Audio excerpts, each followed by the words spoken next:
હજી તો tiffin proper બન્યું નહોતું ત્યાં ખુશી ઉઠી ગઈ છે વાતું મારે એટલું મોડું થઈ ગયું ને.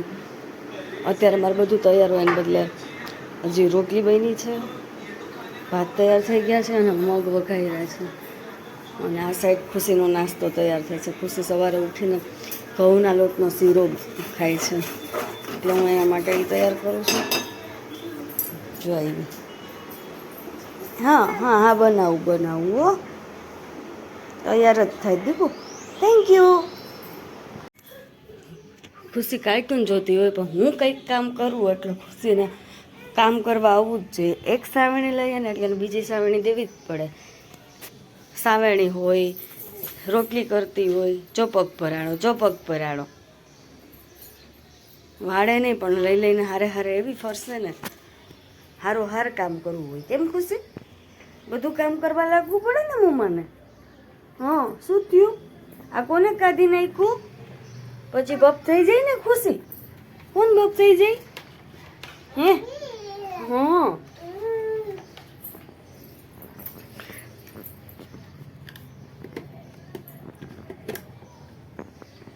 હવે કાઢતી નહીં હો મને.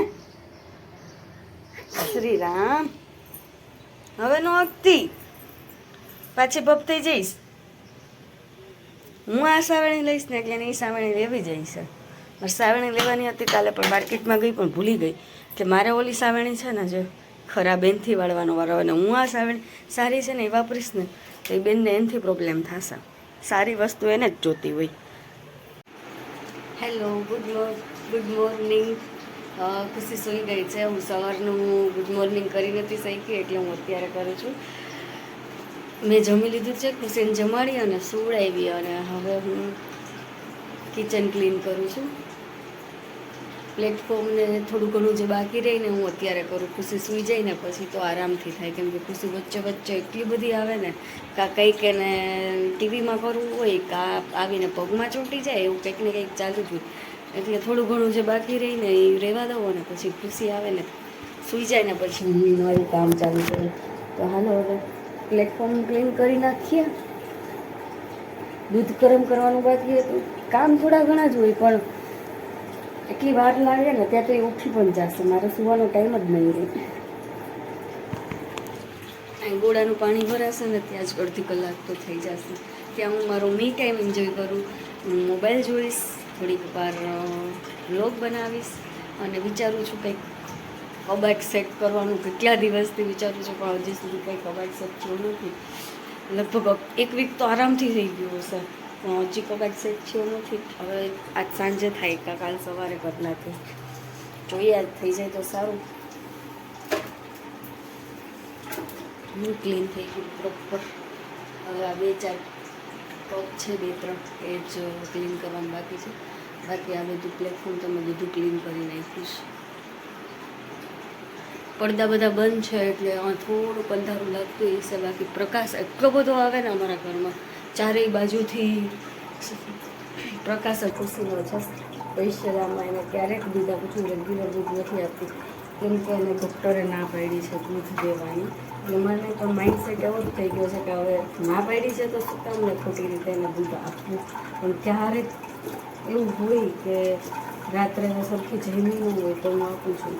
વિચારું છું કે કન્ટિન્યુ રોજ એને આપું રાત્રે સુવા ટાઈમે, તો એ બાને થોડુંક એના કાજુ બદામ ને એવું મિક્સ કરીને આપું તો એ પીવે ને તો સારું. એને કેલ્શિયમ બધા મળે.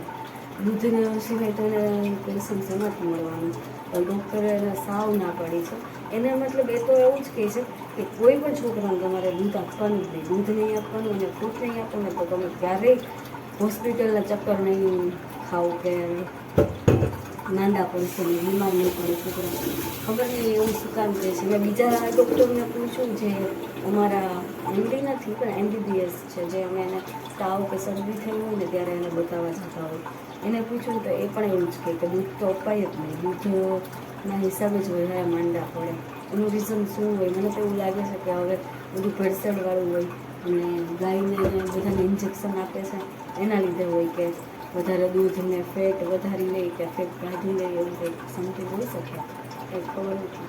આ તો કહે છે કાલે તમે કાલના બ્લોગમાં જોયું હશે 20-20 રૂપિયાના લીધા હતા. આજે એનું ઉદઘાટન પણ કરી દીધું. આઈ લવ ચાય. રિયલમાં મને એટલી ચા ભાવે ને, બહુ જ ભાવે. મને જેટલી વાર તમે ચા દો ને, ઘણા લોકો એવું કે મને રાત્રે ચા દો ને તો મને ઊંઘ ન આવે, પણ મને ગમે ત્યારે ચા દો ને હું કન્ટિન્યુ ચા આખો દિવસ ચામાં પણ કાઢી શકું. એટલી ચા મને ભાવે. હવે મતલબ એવો પ્રેમ છે ચા પ્રત્યે, હું વારે વારે ચા પી શકું. આઈ લવ ટી.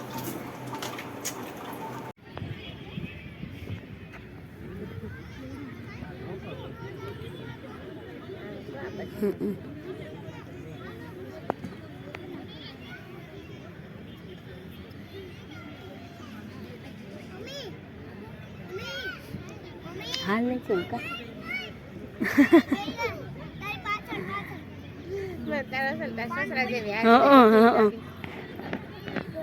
ખુશી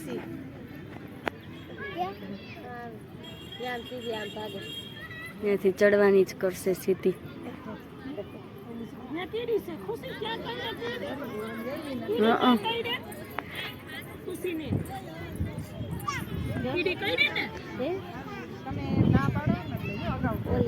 હોલી ને કરે છે, હોલી આવી ને એટલે તા તા આવો. શું નુકસાન થયું? શું નુકસાન થયું? મેગીમાં શું નુકસાન થયું? મેગીમાં શું નુકસાન થયું? બોલો. No comments. નાખું છું. 2 રૂપિયાનું નુકસાન નથી, આ 24 રૂપિયાનું નુકસાન છે. 24, 14, 28. તું કેમ આમ કેમેરો રાખે? આમ રાખવાનો.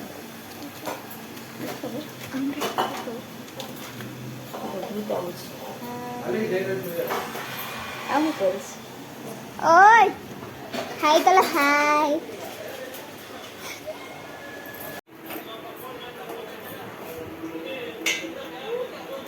ખુશી હાલો હાલો ભાગો ભાગો, પીપી લઈ ગઈ. ભાગો ભાગો ભાગો ભાગો ભાગો ભાગો ભાગો.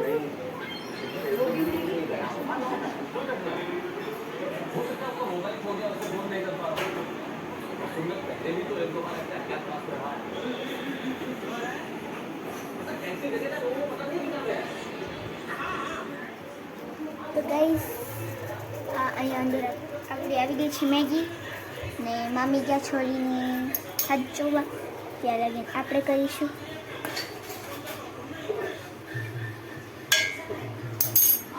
તો ગાઈસ કોણે કોણે આમ મસાલો ખાધેલો છે? આમણે પણ આટલો મસાલો ખાઈ જતી ને કે મેગી ના વધતો જ નહીં કઈ. ઓહો બંધ કરો.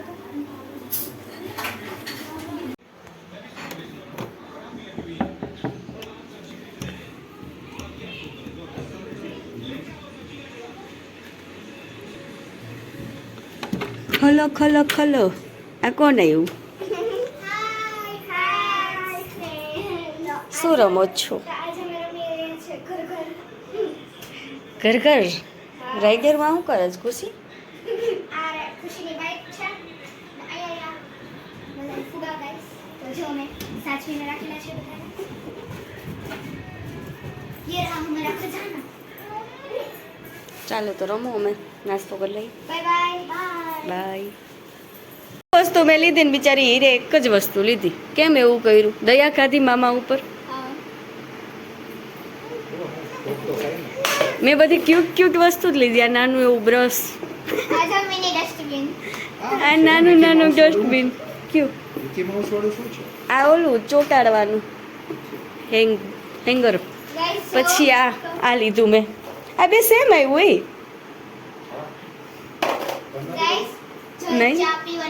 પછી આ લીધું નાની નાની ખાયણી. હવે આમાં રોજ સવારે ચા બનશે. બનશે મીન્સ પીશું આપણે. આ છે ખુશીનું. કેટલી બધી વસ્તુ લીધી. હતો સેલ પણ ખર્ચો બહુ જાજો થઈ ગયો. અને આ કેમાં તૂટી પડી? છે દાબેલીનો વડાપાવ. એ ખુશીમાં, ખુશીની ખુશીમાં પીવડાવ્યું તો આ જો એ તાર મામા માટે લીધું છે. હવે હું ફ્રૂટ ભરીને આપીશ એટલે મેં લીધું છે.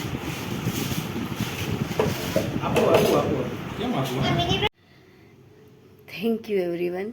તમારા બધાના સપોર્ટથી હું એટલી બધી આગળ વધી ગઈ છું જે મેં વિચાર્યું નહોતું. થોડાક જ દિવસોમાં મારા થોડાક એવા સબસ્ક્રાઈબર વધી ગયા છે, થોડાક એવા એટલે 100 ઉપર વયા ગયા છે. તો હું એટલા સબસ્ક્રાઈબરથી પણ બહુ જ ખુશ છું.